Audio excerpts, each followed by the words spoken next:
It's 6 o'clock. I'll call the meeting to order for the Greater Rutland County Supervisory Union. I'll begin with the pledge of allegiance.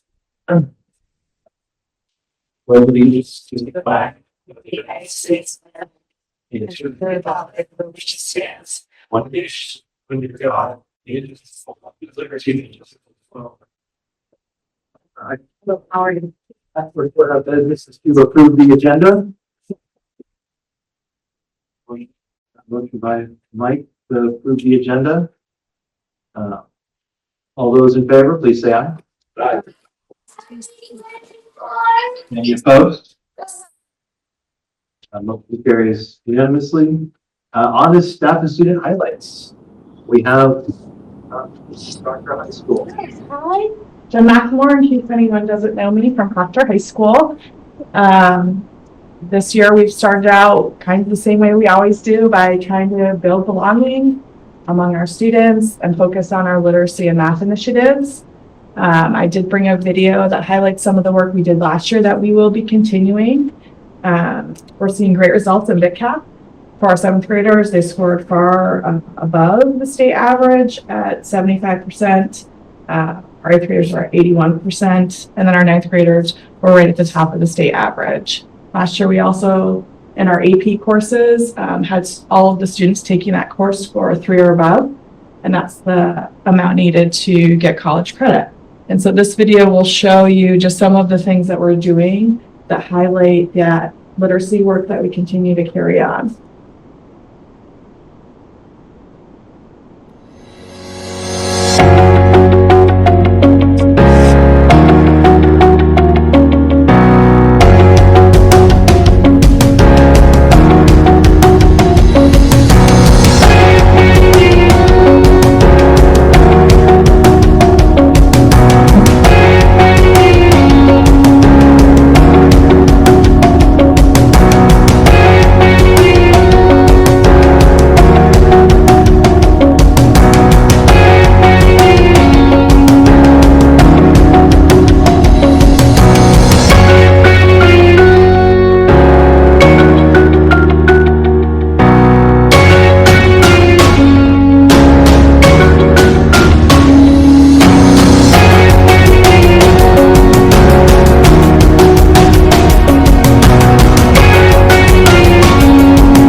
to say that none of this work would really be possible without my amazing faculty. Linda McEwen has really spearheaded a lot of this work. And she did receive the GRCSU Teacher of the Year award as well. Anyone have any questions? Questions? No, I want to take that walk. Yeah, so I don't want to do it now and it's local, but certainly come spring, come on out. Yes. wonderful. Yes. Nice presentation. Thank you. Yeah. Thank you. We Appreciate run over to our band concert. Appreciate you having me here. it. Yes. Thank you again. Thanks. All right. So we'll move on to general public comment. See any public, and then Sophia. All right, on to consent agenda. So we have the minutes and warrants. Take a motion to approve the consent agenda. Motion by Mike to approve the consent agenda. So what's that? No. You were at the last meeting. So any discussion on the minutes or the minutes and the warrants?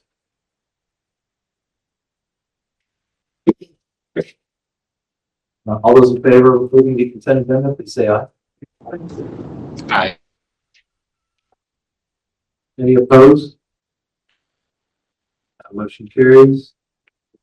On the superintendent's report. Thanks, Eric. A few things to highlight. This is the time of year where we obviously start preparing for budgets, getting everything to go, as well as town meeting in March. We'll be here before we know it. We'll do move rather quickly. In my reports, as well as in the board resource portfolio, I did drop a few items. Obviously, the VSBA has a position paper to stance in terms of who work with the redistricting task force, and when you had seen that when that was communicated to you as members of the VSBA, but I just put that in there just as for those who had not seen it. I also have dropped a copy of the redistricting task force final reports in the shared folder view. It is a lengthy document. And I do know that you are busy, but I did try to provide a brief synopsis of the final report in here for you with some key highlights. It really is nothing new. I think we understood what was going to be in that. Really nothing has changed. We do know that Governor Scott had obviously strong response to the task force and this report, and so we do expect this to be an interesting legislative session, and a lot of things potentially change with this, so we have to keep a close eye on that. I would, and we have this here in the workshops and the webinars. There's a workshop tomorrow, December 9th, on making sense of the December 1 letter. If you have not seen a copy of the tax letter that was sent out, it's obviously that our commissioner is kind of on the same message as Governor Scott's with regards to budgeting and what's going on in the state of Vermont. I know Lewis can talk a little bit more about this during budgeting about what this letter means, but it's a short 1 hour long session tomorrow. But if you can't make it, if you're registered, you still can access this as well. But it just helps you guys better understand the tax letter, what that really means. And it might be good because I think one of the main points of confusion, I know Lisa was sharing that at a town event that people have been coming up to her and asking that the governor said that it was on average, an average of 12%. It doesn't mean 12%. Some may see less than 12%, some may see more than 12%. That is an average, and so and the 41% was an average as well. So I think it's just, if you have an opportunity to attend this or just watch this tomorrow, it'd be great, just because if you are in communication with the community around this tax letter, the implications, what this may mean, this might give you just a little more information to have some conversation with members of your community. So, and each year I do place just a kind of a brief explanation about snow days. I wasn't, and last year we had 2, and wasn't really expecting one already when I put this in. I may have jinxed myself, but it just kind of explained what that really entails, because I do get a lot of phone calls and emails about people asking how that decision is made and why the decision was made. And it's not an easy process, but just kind of gives a brief overview of that. So, but majority, like I said, this time really is up to the budgeting. Last thing, it's not in the report, but it's part of our board communication plan in December. So next week, we will send out a letter to our local communities just asking for feedback. We did something similar last year. So, just a link to our online portal where someone can ask a question, a link to our website where get more information. I think once our local boards have a discussion this week about their budgets, we then will provide a draft of that. The first draft of the budget is where as very well. So that letter will be coming out next week, and that'll be from our board chairs. So once I get our local board chairs their approval, we'll then probably send it out. I would say what my goal will be Wednesday of next week, Wednesday or Thursday next week. Thanks. Okay. Any questions? Okay, thank you. On to Assistant Superintendent report. Good evening, everyone. I'll be brief tonight as we're really a lot of our work right now is just continuing the good work we've been doing and moving things forward. So not too many new items on the horizon, but I did put in your packet our fall Fast Bridge data, and it's linked in my report as well. And that's really informational only. We don't have any growth data yet because, of course, this is from the fall when the students just first came to school. So the teachers haven't had a chance to impact their growth when they walk into the classrooms.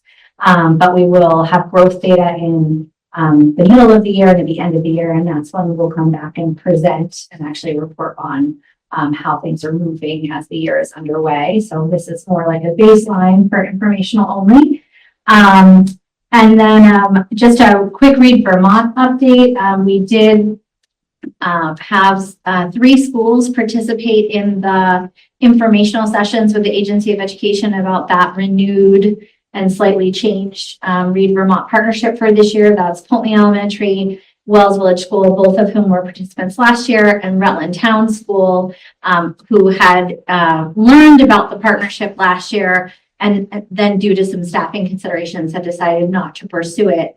But all 3 of those schools attended the informational session this year and submitted letters of interest and inquiry to the Agency of Education after the initial session. And they're in the process right now, this week actually, of having meetings with the AOE literacy team, talking about the partnership, talking about the needs of their schools, whether or not the coaching opportunity would be a good fit for them. And what it would look like in practice in their buildings at this time. And then they will make a final decision, each of those schools, about whether or not they're ready to commit and move forward. And again, that program is funded by the state through some carryover ESSER funding that they had been able to reacquire from the federal government. And once we know what the plans are in the schools, we will look again to use the grant funding similar to how we had last year, the Title II professional development grant funding. It looks like there's going to be 1 or 2 days in the summer that teachers may be asked to come in and a small number of hours outside of contract time. So we'll look to Title II funding to support that work for them so that they can be fully invested in the full experience. But we'll do that once we know a little bit more about who's doing what and how. It'll look very similar to what we did last year. But exciting opportunity to have that back and to have good support for literacy, early literacy in particular, in some of our schools. And beyond that, I'm happy to answer any questions that folks have or have fun things of interest. Any questions? Okay, nice. Okay, so thank you for the report.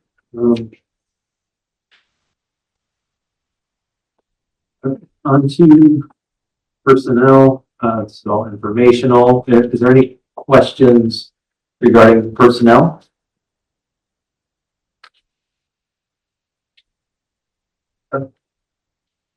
And finance, we have the monthly reports. Did anyone have any questions for Lewis on the monthly reports before we move into the budget?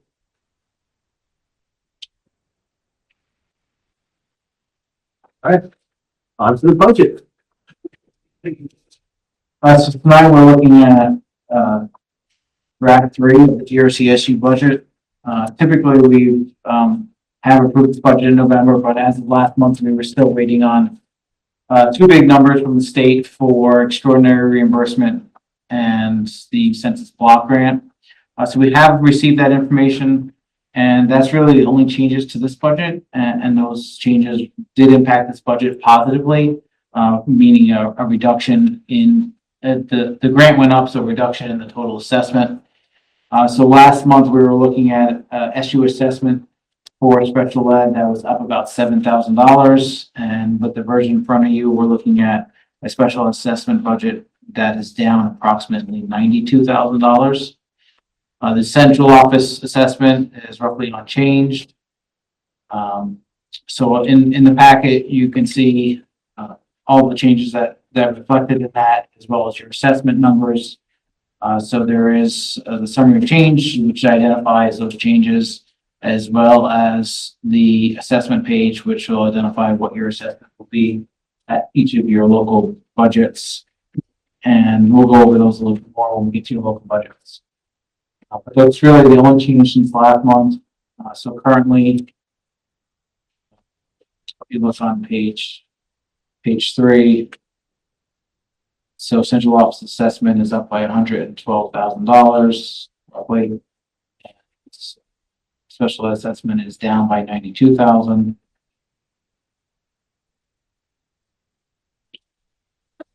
All of the same reports are still in that packet, with all the details as far as staff. Go back.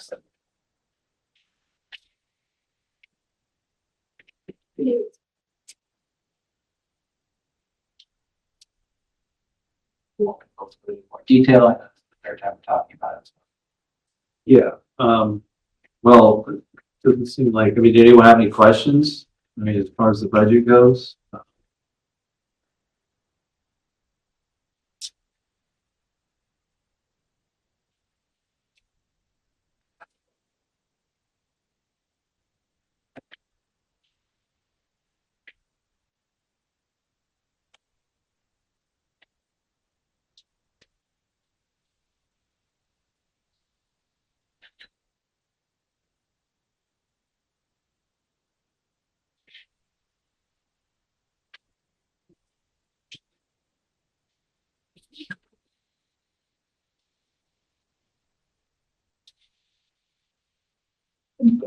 Doesn't seem like it. So I do know that, we have to talk about more of the finance component of the executive session later on, but I think, we'll come back to it after that. But as far as, I was just trying to find where the general fund went up 113K.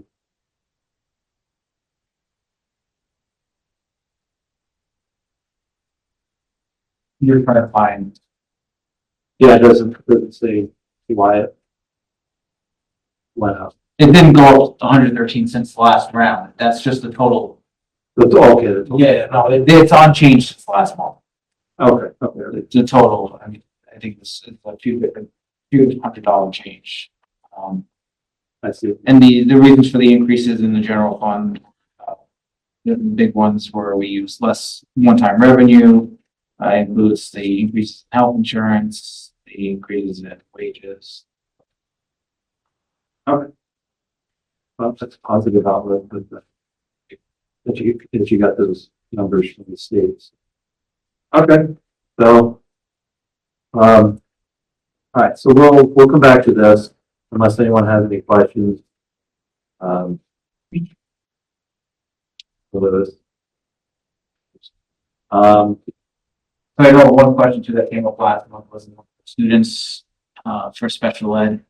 And so even though this budget shows for the assessment purposes, we're showing a decrease in 4 total students. We're using information that's a one year old. This is the lag on this data. So we're using last year's data to use next year's budget so that the information is readily available. We used the December child count. And I know there was a question last month as to why was our special ed budget up at the time it was up, or staffing didn't go down even though we're seeing a reduction of students. And this 349 is what we had last December, but as of this November, we're actually at 362 special ed students. So we're seeing an increase of 13 students. And so that, when we look at next year's budget, that 362 will be reflective in that child count number. And we use, even though we're using last year's number to the assessment, when we're budgeting and forecasting for the future, we're using what students we know about today, and that will be this year's. So you said 13 students? So it's 362, so it's 13 students.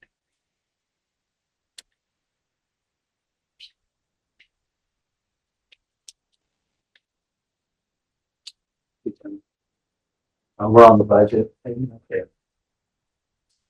Oh. All right. Thanks for that information. I do recall that from last month. So, okay. Again, no other questions on the budget for now. Okay, so we'll move on to our old business communication committee update. So we have Amanda here, who is chairing the committee. Are you there, Amanda? I am. Hello.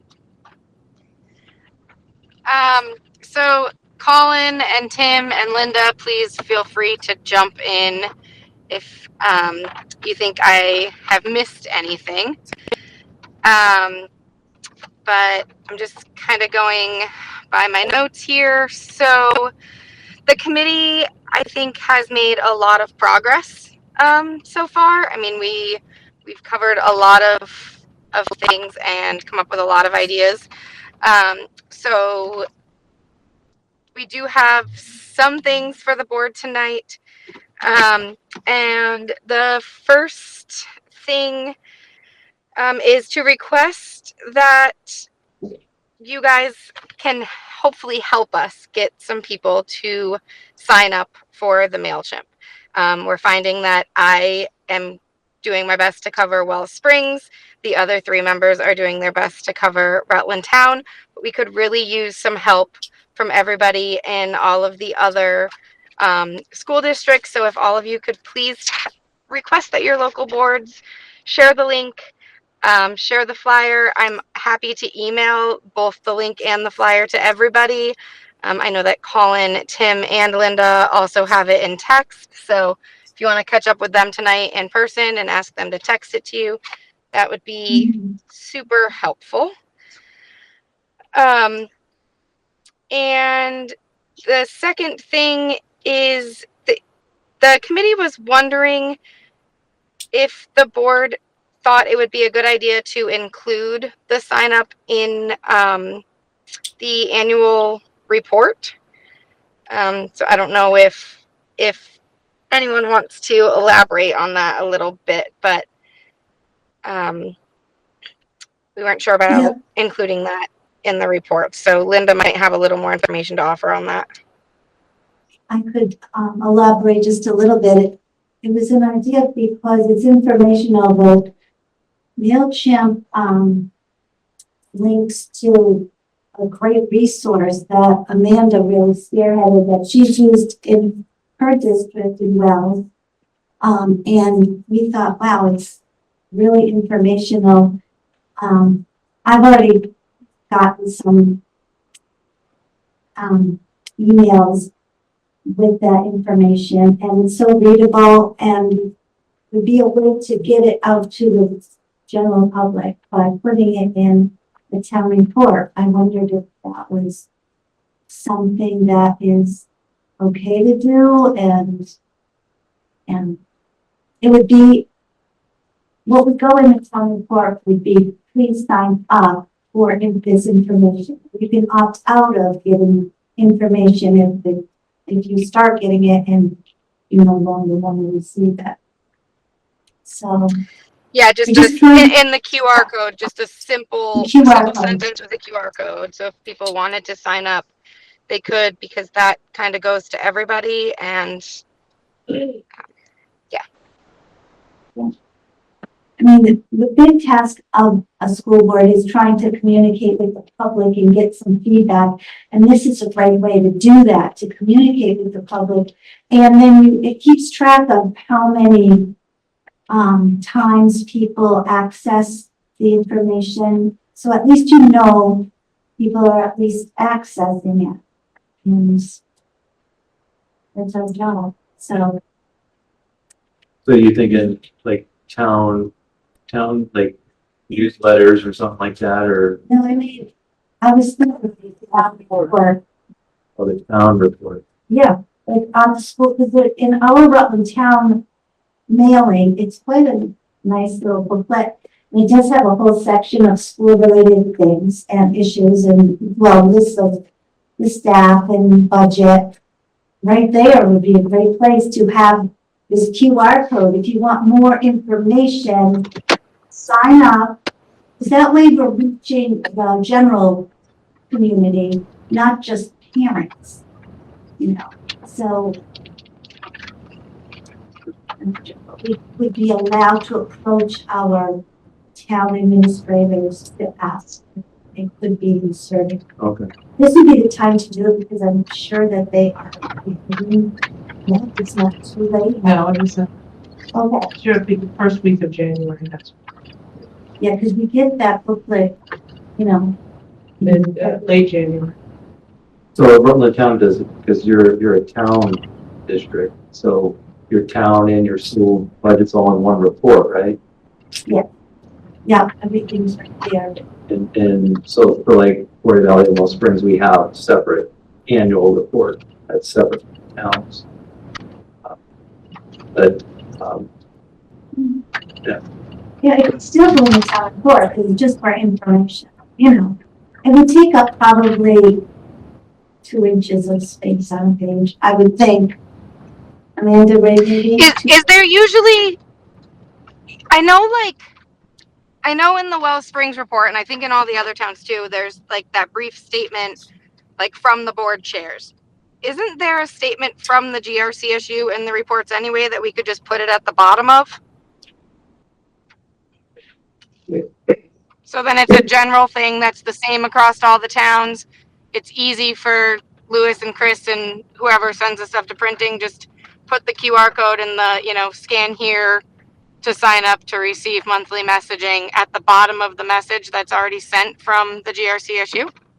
Oh, Amanda, so there is a superintendent letter as well as a board chair letter. I would probably advise not putting it next to my letter.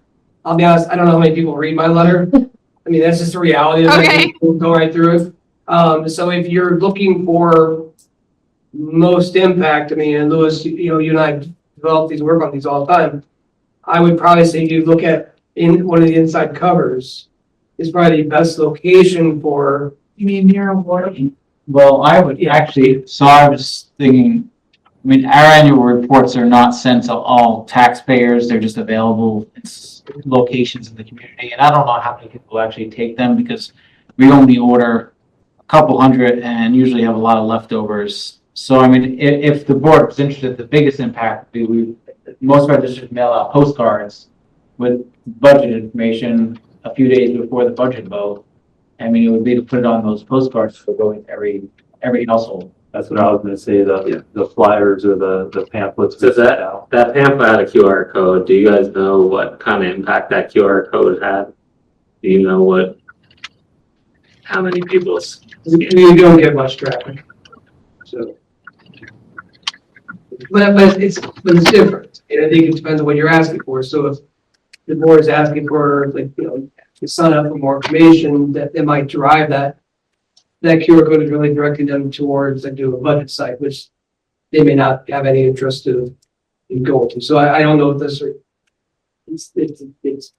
effective or ineffective. I think it really just depends on what they're looking at. I would agree. I think the booklets are nice, but I think we always have a stack of them that are left over, and we can put them in there. We can do both. It's not going to hurt, but We have one in the Middletown Springs, so we have the QR code for GRCSU budget information. We created a QR code like 2 years ago, Yeah, but In the town report. in the town report, it's on page 79, it's the second to last page, and it's an informational page and full of reminders and things like that. It might not be a bad idea for the members of Greater Rutland to go see if that's being done in their town's annual report.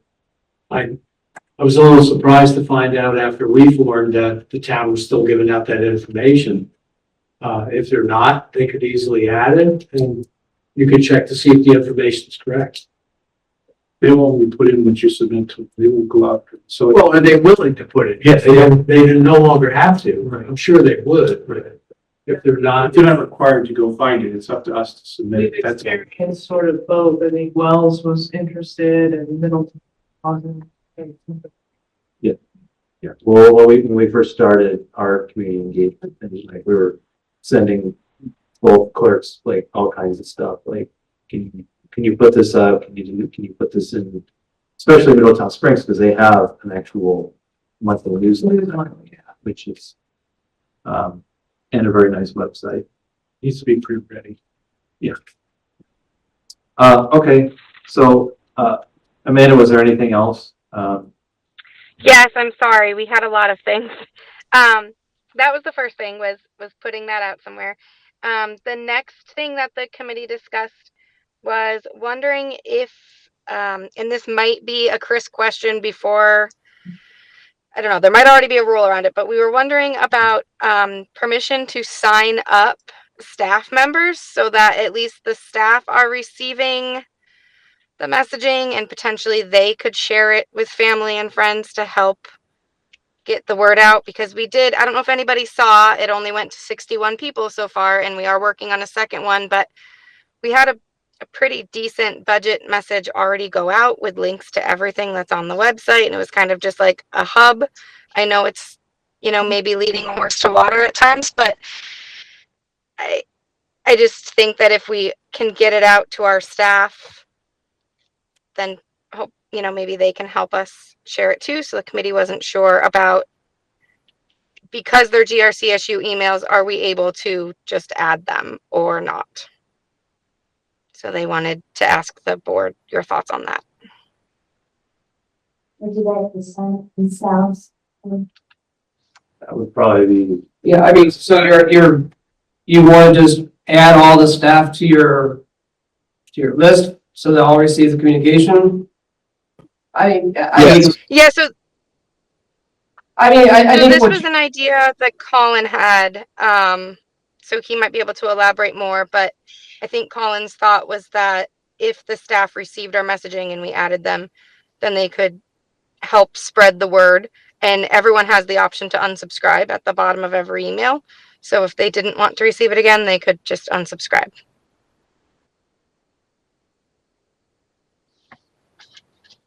I think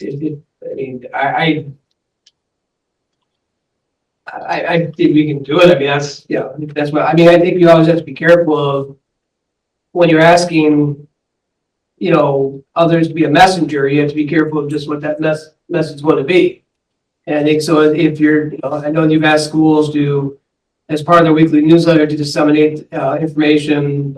That's one thing, but if you're, I know maybe I misunderstood, because it sounds like you're asking is a staff member receives your information that is there at a community event or a picnic, that they are then becoming a conduit, and they're, sharing a message out. And I think that's just something which, I think you just always have to be very careful about, because, the further away the message gets from the messenger, the more it can change and evolve.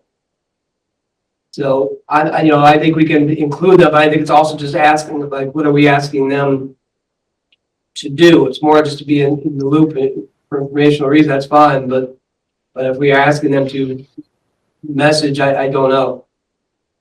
No, I think the idea was really just for them to receive the message, and then the hope would be that they, appreciated what they received and wanted to share it with others to say, hey, this is what I got. Are you receiving it? Sign up here kind of thing. Because if we send it to, the more people we send it to, the more the word spreads, and it's, wow, the GRCSU has this really great messaging, and, they've got links to everything that's, updated and active, and here it's helpful. You should get it too, kind of thing. Not expecting the staff to do anything, just hoping that maybe it would help spread. Yeah, part of my Is that right, expectation, Colin? I mean, that, and the whole idea is to create a medium where people are utilizing the marketing or technology we're using to spread it out. So I think at the very least, our staff should be receiving that. Also, not that it's their duty, but it's budget information. As an employee of a school system that's funded by public dollars, you should probably have a good understanding of how that works. You probably live in the state that you're working at, so it's information they should be receiving and digesting. I'm not saying they should be manipulating the data whatsoever, but they should be getting the information.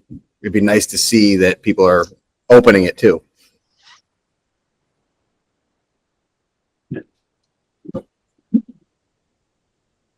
I mean, you go along the same lines, we have access to every parent email. I think, so I think it's just something I would probably just want to just talk with our legal about this. And I can have an answer for you as well. I think it just, there's certain expectations around, access to, emails. Let's try to understand there are employees, but I think it's also where, if the superintendent's office is sending out something to all staff, that's one thing, but if the board is sending something out to all staff, that, it could be another, so I just have to take a look at it. I guess not quite understand like what that message even is. I think I'm just looking at, there are a million different hypotheticals, and I think it's well intended, but I also just want to make sure, and I know, Colin, I agree with you about, people need to be well informed, but there are a lot of people need to be well informed, and I think there are a lot of educational issues around budgeting and finance and Act 73 that are very, very confusing. And like I said, it's just when some people get the nugget of information, sometimes they can run with it. I just want to be careful of that too. So, because we know that we see what happens on social media and Facebook, somebody reads an article and puts it out there about gospel. Next thing you know that everybody's going to have 12% increase, or next thing we're going to have 41%. I had somebody who asked me about why we're going to see a 41% increase, because that's what they saw on Facebook the other night. So Yeah, but everything we're doing has just direct links to our already established websites and or things that we've put out there, right?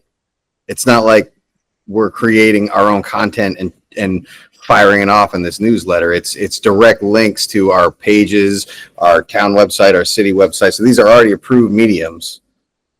It's not me and Amanda sitting on a Friday night drinking beers being like, hey, let's shit talk people and throw it out there. I mean, it's approved material. That's just hence why you have an employee that you're requiring them to use an employee-based email. We're not sending it to their personal emails. If it's not, correct me if I'm wrong, this communication we're sending out is official board documentation. So it should be the same as is coming from the superintendent's office. If we're not vetting it like that, then what are we doing? Right? We're not allowed to take a political stance. We're not allowed to tell them to vote yes to the budget as we've walked down that path. But so this is just already pre-approved material. We're trying to get it out to the public. I think it would be, you run it by Chris, but Leopold, that is, but I mean, it's technically school data we're pushing out to school employees. I think there's a difference. Maybe what we could do, I'm sorry. I think there's a difference when something comes from the superintendent and when it comes from the board. Maybe that's what we need to look at to see where it's actually going to come from. That might make a difference. Well, we've been trying My to suggestion was promote going to it, be, like- what if we, Sorry, Amanda. I was just saying, we've tried to promote the information in different ways because it's on our school website at Rutland Town.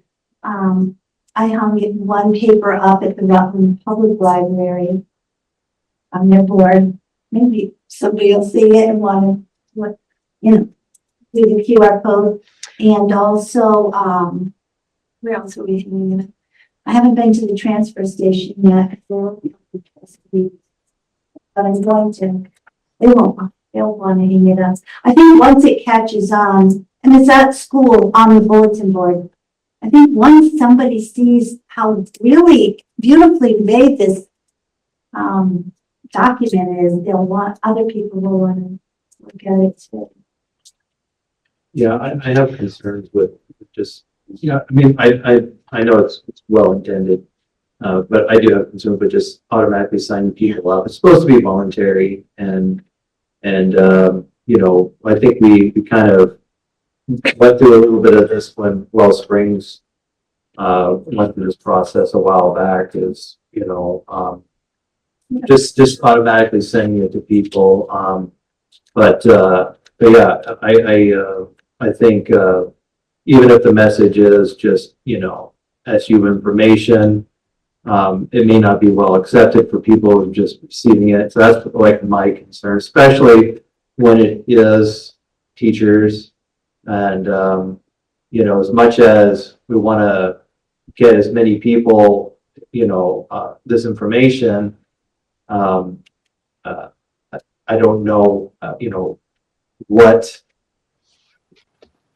that could be in terms of, I guess, any kind of pushback or, so, I mean, I get it, but that's just my opinion. I think the whole point with the communication and the engagement is, trying to get to all the communities, people in the communities, especially those who don't have kids in the schools and older community.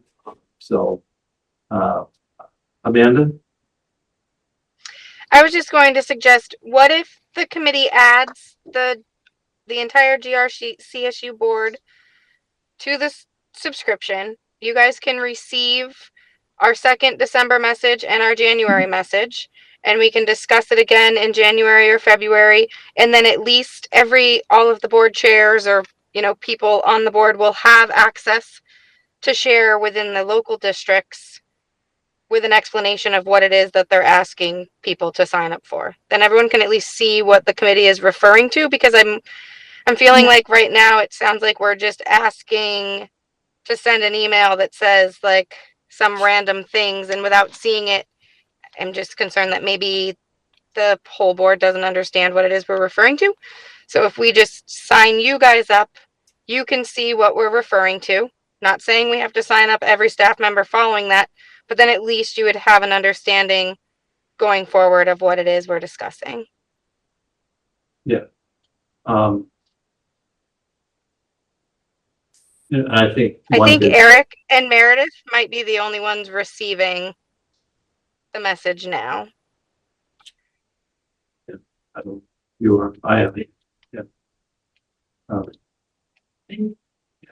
So, well, maybe that's something the committee can work on too, is part of that messaging. And I think, originally the whole point of the committee last year was, communicating budget and really just trying to, get some of that information out. And, as Chris mentioned earlier with the December 1 tax letter, maybe kind of, that might be something around messaging that the committee could work on. I think that'd be great information to share out. I know this, the amount of subscribers is not ideal, but, getting people to sign up is the hardest part. Right. So, yeah. So did you have anything else on the, on your update? I'm sorry, there Well, was just, yeah, I'm sorry. I need to interject real quick. Oh, go ahead. If we're not going to commit at a board level to all receive this, then why don't we just disband what we're doing and stop wasting our time? I mean, Amanda's idea is good. If you guys don't know what we're sending out, we should at least, at the very, very least, this whole board should be receiving the information. And if we don't want to do that, there's no reason to continue down this path and continue this discussion and waste everyone's time tonight. So if we can commit to that, that's great. If not, and as board members, we don't even want to receive the information we're trying to put together, it's not a really strong message. I don't think anyone objected to it. No, said, As far as the work. when I signed up for it. You'll like it. It lists all the schools, all the towns involved, because some people don't know that. There's the mission, vision. It's all good. All right, Amanda.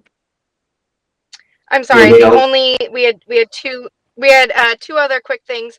One is we had discussed, app Teggy, which is an app that we would need kind of to get more information about. We've spoken with Chris and Greg about it. I brought the update back to the board.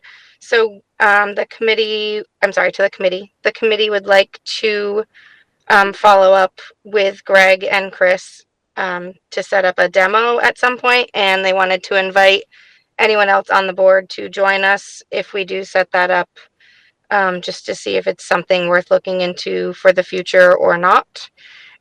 And then in addition to that, the committee was discussing there's a 14-day free trial if we are able to get our numbers up for us to text this message. Our sign up does take phone numbers as well as email addresses. So the committee was wondering about trying the 14-day free trial to see if texting would be an option. But we are open to bringing that back at a later time as well. We know that there's a lot that we brought to you in December, but we really have been busy. We've been discussing this for about 2 hours each time we meet. So we are trying to find ways to reach people. It's just getting out there. And when there's 3 of us from Rutland Town and then me in Wells Springs, we really just need the help of everybody to help spread it out throughout the other towns as well. Absolutely. Okay. So, did you guys, talk about, finding other ways to communicate? I know the email, the MailChimp part is a huge piece, but. Yep, we talked about using, Front Porch Forum in towns where that's used, the Circle in Rutland Town. So Linda was reaching out to put the same message that we have already out into the Circle, but potentially we missed that deadline. Linda, do you know if we missed that deadline or not? We did for the MailChimp, but there is, going to be information that came from our chair and the superintendent about budget. It will be in the upcoming Circle. It'll be out any day now. Waiting for it. Perfect. So then we just need to, we still need to find another platform to reach Poultney. We talked about the library and the town hall, and with budget stuff coming up, hopefully both of those places would reach people. But externally, it was Front Porch Forum and the Circle, and also the Gables in Rutland. Yes, I've got to go over there. It's right in my backyard, and I'd like to go over there. Very receptive to getting information about school happenings.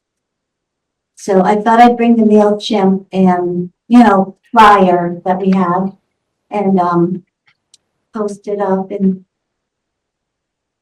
then when And then we also just talked about trying to attend things. in basketball person, that games would are be coming great. up, and so that's what we've come up with so far. Okay. Thank you. Did anyone have any questions about the communication committee? No? All right. Oh, yeah, but I just want to say that I did send the flyer to our town administrator, and he put it on the website, town website. Nice. So I'm doing 61. I'm waiting for 100. I'm gonna take bets on when that's gonna happen. I will also text Eric, the link to sign up and the flyer tonight. So if any of Yeah. you that are with him want him to forward it to you, I'm sure you could catch him at the end of the meeting. Right, Eric? You kind of cut out a little bit. I was just saying I'll text you the link in the flyer, so if anybody that you're with tonight would like to see Okay. it or have you forward it to them via text, they can see what it opens up like in that form. Okay. All right, sounds good. Thank you, Amanda. Thank you, everyone. problem. Thanks, Thank Amanda. No problem. Thank Thank you. On to legislative invitation. So I think about this time last year, we invited our local legislators to talk about the upcoming legislative session. So I think tonight the question is should we invite them in January?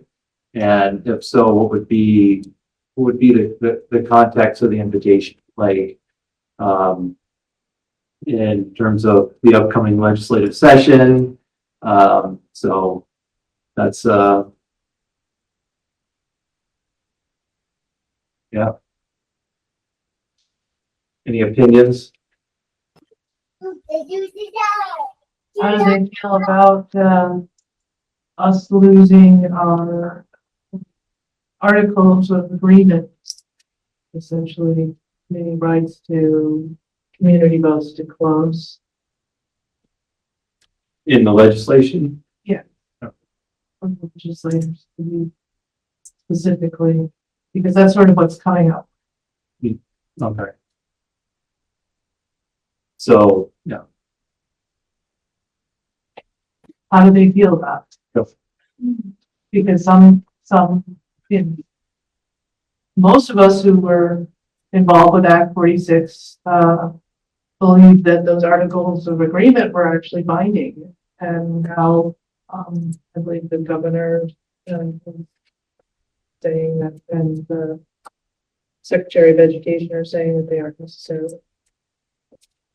Yeah. We need our legislators to, in my opinion, stand up for our articles of agreement. Okay. Colin? I think it's a great idea.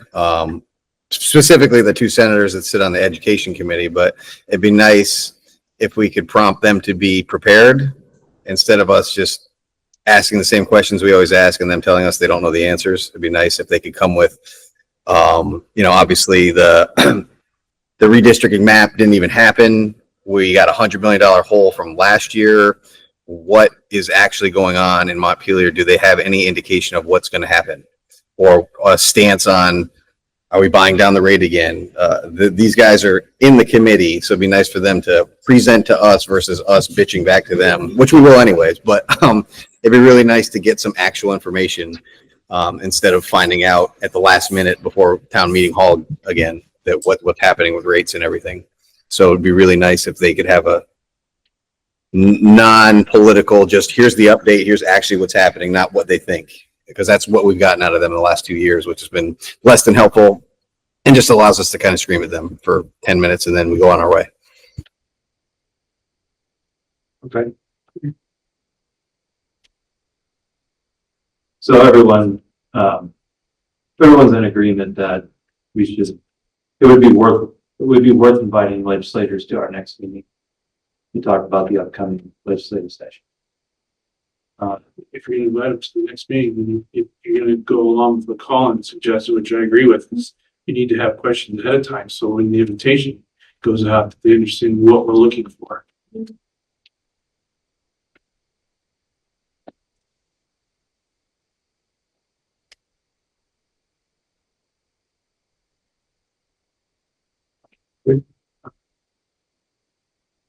So what question?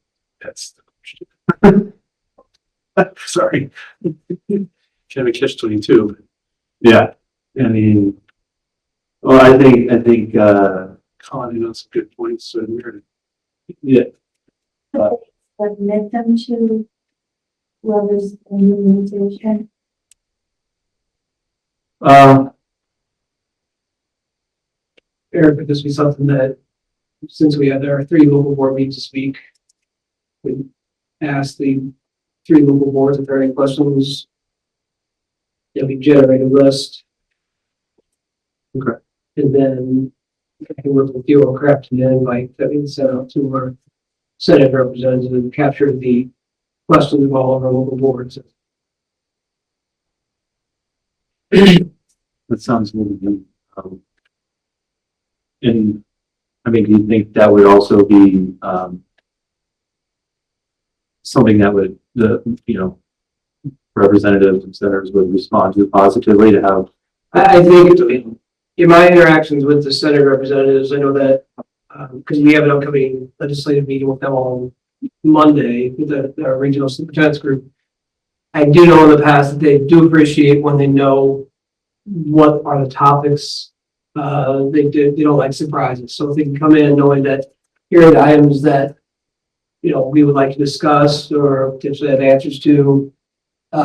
They feel a bit more prepared as opposed to being kind of and caught in a trap and kind of gotcha moments. I think they do appreciate that. So the more specificity we can provide for them around the nature of these conversations and just I think the better it would be. So, Can you relay then to Colin's point? I would love for this, whether the questions are scripted or not. I would rather be a more candid scope of answers than the answers that I've gotten the past couple of years that I've sat here and listened to talking points that I could Google, talking points of why we should consolidate schools, talking points of why test scores are down, talking points on why healthcare is up. There has to be some true answers and not just talking points coming back from the guys that are making these decisions. So if you can kind of candidly have that I think that's partly why it gets so contentious, because we're passionate on our end and I feel like we just get canned responses back. It's almost like they've made up their mind what they're gonna do regardless of what we're asking for it as an electorate. And that's the difference. Are you responding to the electorate's concern versus what your own opinion is? So that would be mine. Okay. I don't expect any answers on healthcare. Oh yeah. But They haven't touched that at all. an important aspect of all of this. And I do think that, when they do come to local board meetings and stuff like that, they don't necessarily, they want to be able to come and answer questions, but they don't want to be grilled and so I think there's a part of that I think having, some kind of, context of why they're coming and what we want to get out of it. And then, and also offer some of our own insight as well on what's coming up. I think that would be helpful. So I think it's important, but we should also feel that we're not being lectured to either. That seems to be sometimes the case where they come and lecture us, and that's not what this is. all right. Yeah, I will try to grab that in an email, but I also don't want to. I think we just, I think that's something that could be better expressed at the beginning of the meeting. That the point is just this open conversation, but also understanding that from their positions as representatives, there might be some things that they can't discuss, because of things that are in committee or discussion that they sometimes they have to hold their card close to the vest, not make excuses, but. I think we have to be very careful not to put them on the defensive even before they're, coming in. I think the point is you are speaking to them as taxpayers, as, representatives of communities and board members, that, you're looking for an honest, open dialogue around these issues that greatly concern our communities, and just, and people, as people ask you questions that you can give them appropriate answers and responses. I just feel like results can be born out of situations like this, and sometimes I feel like that it's a very small scope of what like they're focused on, and I think candid conversations could breed something stronger, even maybe outside the realm of even education, you know, as we're talking about, oh, you know, education funding and the downfalls here, but there's revenue downfalls across the state in many aspects. So, you know, it's like I said, if it can be a softer conversation that isn't so polished, then maybe we can get somewhere. Colin? Maybe we all come up with like one or two questions that we'd like to hear and send it to Eric so he can, or whoever's going to communicate with them. And maybe. Yeah, we're going to talk about it. Yeah. We're going to talk about it at the local school boards and pass on those questions. Okay. Yep. Good. All right. All right, there we have it. So we'll work on that. Hopefully we'll have our representatives here next month. Okay. On the general public comment, so I'm just going to ask anyway. Anyone wish to speak tonight?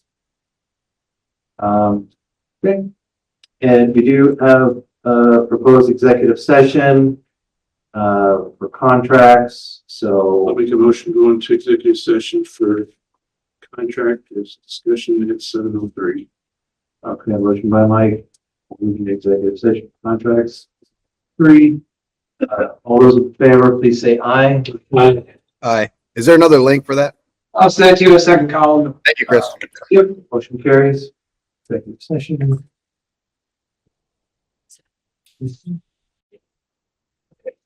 Okay, we're out of executive session by consensus at 7:42.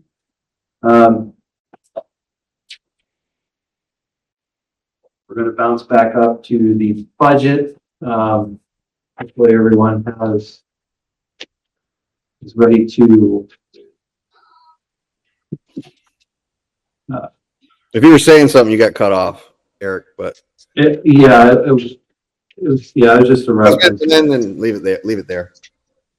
Yeah, so, we're just, bouncing back up to the budget, and, Chris is getting Lewis, so, if anyone had any questions about the budget, I would imagine that, we got information on what's in the budget, so, yeah, so hopefully you didn't fall asleep and Chris is waking him up. That all the time. Oh, this again.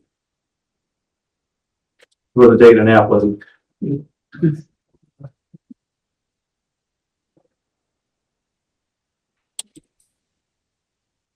Okay, so we're back to the budget.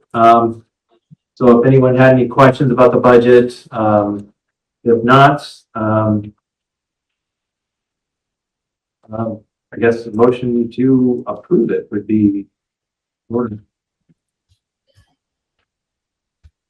You want the amounts for the minutes? Yes. We can do that by a member from last meeting. Writing series. So the central office general expense is $2,193,125.69.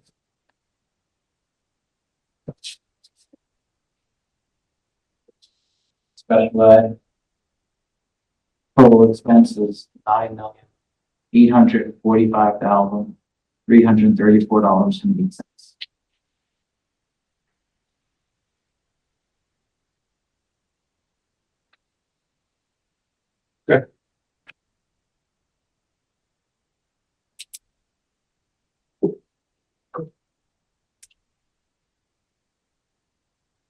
So I'll move to approve the general fund budget, $2,193,000, $125.69. Any discussion?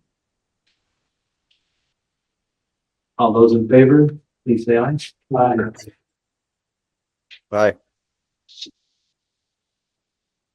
And then we need another one for the, any opposed? I heard it. And then for special ed budget, which is on page 8. Oh.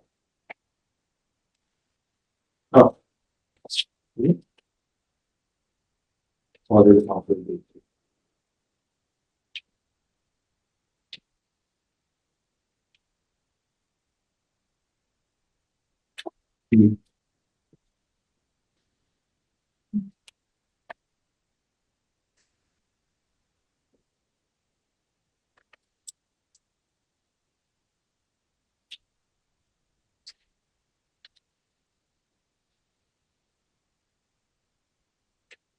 Okay, I'll